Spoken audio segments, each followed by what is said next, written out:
అమ్మాయి చూడమ్మా అమ్మ ముందు అక్క మీరు జరగండి ప్లీజ్ కూర్చోండి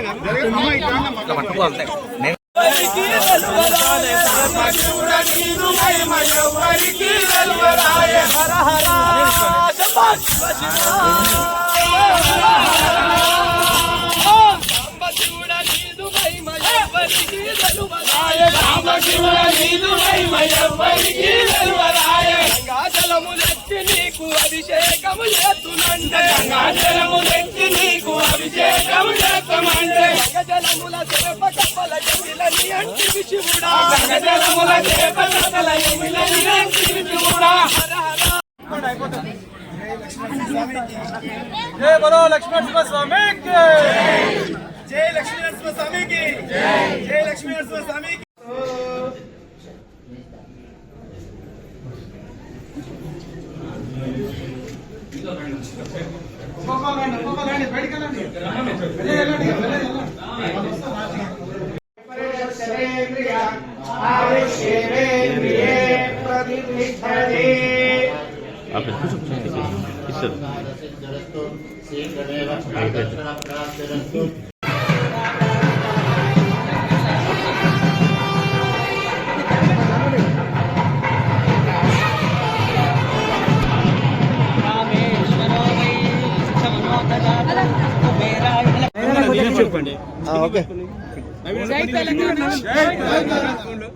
యాదాద్రి లక్ష్మీనరసింహస్వామి క్షేత్రంలో ఇవాళ తెలంగాణ జాగృతి నాయకులు కార్యకర్తలు అందరం కూడా పెద్ద ఎత్తున వచ్చి దర్శనం చేసుకోవడం జరిగింది. మరి ప్రత్యేకించి మొన్న తిరుమలకు వెళ్ళి ఈరోజు లక్ష్మీనరసింహస్వామి దగ్గరికి వెళ్ళి వరుసగా ఒక్కొక్క పుణ్యక్షేత్రానికి వెళ్ళి తెలంగాణ జాగృతి జనం బాట అనే కార్యక్రమం ఏదైతే ఈ నెల 25వ తారీఖున చేపడతా ఉన్నామో ఆ కార్యక్రమం మరి ఎటువంటి అవాంతరాలు లేకుండా జరగాలని ప్రజల వద్దకు మేము వెళ్ళేటటువంటి క్రమంలో ప్రజా సమస్యల్ని అర్థం చేసుకునేటటువంటి శక్తి మా భగవంతుడు మా జాగృతి నాయకులందరికీ కూడా ఇవ్వాలని చెప్పి ఒక విశ్వాసంతో ఒక ఆలోచనతోని మరి దైవ దర్శనాలన్నీ చేసుకుంటూ ఉన్నాము. మరి 25వ తారీఖు నాడు జాగృతి జనం బాట అనే కార్యక్రమం ప్రారంభమవుతుంది. మా నిజామాబాద్ జిల్లా నుంచి మా సొంత ఊరు నుండి ప్రారంభించి 33 జిల్లాలు కూడా 4 నెలల పాటు కంటిన్యూస్గా మేము మరి పర్యటన చేస్తాం. ప్రతి జిల్లా కేంద్రంలో కూడా 2 రోజులు ఉండి అక్కడ ఉండేటటువంటి మేధావులను విద్యావంతులను అదేవిధంగా రైతులను రైతు కూలీలను విద్యార్థులను ప్రతి ఒక్కరిని అందరికన్నా ముఖ్యంగా మా ఆడబిడ్డలను మా యువకులను అందరినీ కూడా కలిసి మరి ఆయా జిల్లాల్లో ఉండేటటువంటి సమస్యలు ఏంటి వాటి పరిష్కారానికి ఏ దిశగా మనం ప్రయత్నం చేయాలి ఇప్పుడు ఉన్నటువంటి ప్రభుత్వాలు మరి అదేవిధంగా ప్రతిపక్షాలు ఈ వైఖరి ఎట్లా ఉంది ఇంకా ఎట్లా ఉండాలి ఇటువంటి అన్ని అంశాలు కూడా కూలంకుషంగా చర్చించడానికి జాగృతి జనం బాట ఒక వేదిక అవుతుందని చెప్పి మేము బలంగా నమ్ముతా ఉన్నాం. మరి ఈ యొక్క కార్యక్రమంలో ఆ దైవం యొక్క ఆశీర్వాదం ఉండాలని ప్రజల యొక్క ఆశీర్వాదం ఉండాలని మనస్ఫూర్తిగా కోరుకుంటా ఉన్నాం.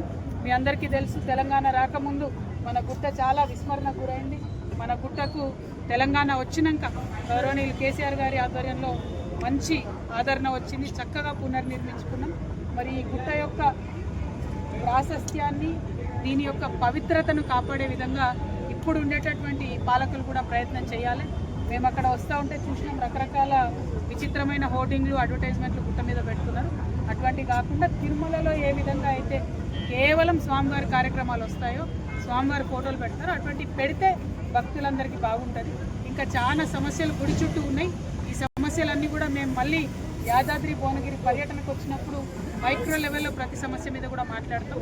ఇవాళ రాష్ట్ర స్థాయిలో జరిగేటటువంటి పర్యటన గురించి మా ప్రెస్ మిత్రులందరి ద్వారా ప్రజలందరికీ తెలియజేస్తున్నాం.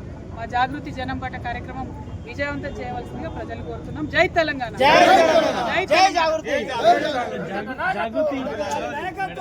తెలంగాణ జాగృతి భవిష్యత్తులో రాజకీయ పార్టీగా చూడొచ్చు.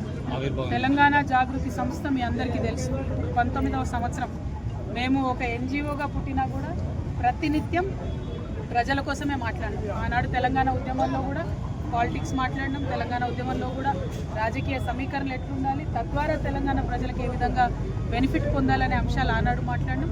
ఈనాడు కూడా మేము ఒక సివిల్ సొసైటీ ఆర్గనైజేషన్గా ఉన్నప్పటికీ రాజకీయాలు పుష్కలంగా మాట్లాడతాం. రాజకీయాలు మాట్లాడి ప్రజలకు మేలు చేయాలంటే పార్టీ ఉండాల్సిన అవసరం లేదు. పార్టీ రావాలని ప్రజలు కోరుకుంటే తప్పకుండా వస్తుంది. దాంట్లో పెద్ద ఇబ్బంది ఏం లేదు. పక్కన ఉన్న ఆంధ్రప్రదేశ్లో 2 పార్టీలు ఉన్నాయి, తమిళనాడులో 2 ప్రాంతీయ పార్టీలు ఉన్నాయి, ఆంధ్రప్రదేశ్లో 3 ఉన్నాయి, అట్లనే కేరళలో అయితే గల్లీకోట ఉంటుంది. సో పార్టీలు ఉండడం లేకపోవడం పెద్ద విషయం కాదు, జాగృతి పార్టీగా మారడం కూడా పెద్ద విషయం కాదు. కానీ దానికి కూడా ఒక సమయం, సందర్భం, ప్రజలకు అవసరం. అల్టిమేట్గా నాకేం లాభం ఏ పార్టీ అయితే? ప్రజలకు లాభం కావాలి, నా కోసం కాదు కదా పార్టీ పెట్టడం. సో దానికోసమే ఈ పర్యటన చేస్తూ ఉన్నాం. ఈ పర్యటనలో మళ్ళీ మీ దగ్గర కూడా వస్తాం, అప్పుడు మళ్ళీ మిమ్మల్ని కూడా కలుస్తాం, మీ సలహాలు ఇవ్వాలి, ఎట్లా మన యాదాద్రిని డెవలప్ చేసుకోవాలి ఏంటని. దాని నుండి ఒక ఆలోచన తీసుకుంటాం. Thank you. జై తెలంగాణ.